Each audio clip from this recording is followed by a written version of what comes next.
पुराने जमाने की बात है। एक छोटे से गांव के किनारे एक विशाल और प्राचीन हवेली स्थित थी।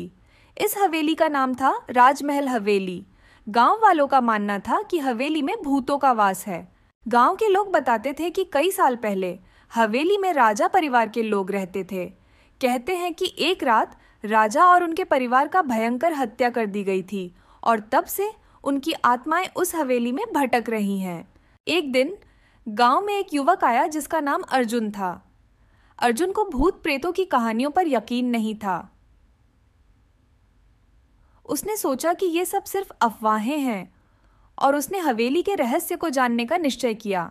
अर्जुन ने गांव वालों की बातों पर ध्यान नहीं दिया और एक रात चुपके से हवेली की ओर चल पड़ा। हवेली के पास पहुंचते ही अर्जुन ने महसूस किया कि वहां का माहौल बहुत भारी और डरावना था। चलते चलते अर्जुन एक बड़े हॉल में पहुंचा। हॉल में एक पुराना झूला था जो धीरे धीरे हिल रहा था, जैसे कि किसी अदृश्य शक्ति ने उसे छू लिया हो। हॉल के दूसरी ओर एक दरवाजा था जो आधा खुला हुआ था। अर्जुन ने उस दरवाजे को खोलकर अंदर झांका। कमरे के अंदर अर्जुन ने देखा कि दीवारों पर अजीबोगरीब चित्र बने हुए थे। अर्जुन ने महसूस किया कि उसकी सांसें तेज हो रही हैं और उसके शरीर में एक अजीब सी सिहरन दौड़ रही है। उसने कमरे से बाहर निकलने का निश्चय किया, लेकिन जैसे ही उसने कदम बढ़ाया, एक ठंडी हवा का झोंका आया और दरवाजा अपने आप बंद हो गया।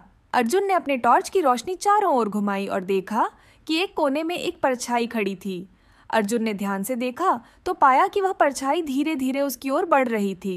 अर्जुन ने दरवाजे को पूरी ताकत से धक्का दिया और वह खुल गया। गांव पहुंचते ही उसने देखा हवेली के बाहर भागा उसके शरीर पर गांव की ओर निशान थे और वह बहुत ही डरा हुआ था। उसने गांव वालों को अपनी कहानी सुनाई, लेकिन किसी ने उसकी बात पर विश्वास नहीं किया। कुछ दिनों बाद अर्जुन का स्वास्थ्य बिगड़ने लगा और वह बीमार पड़ गया।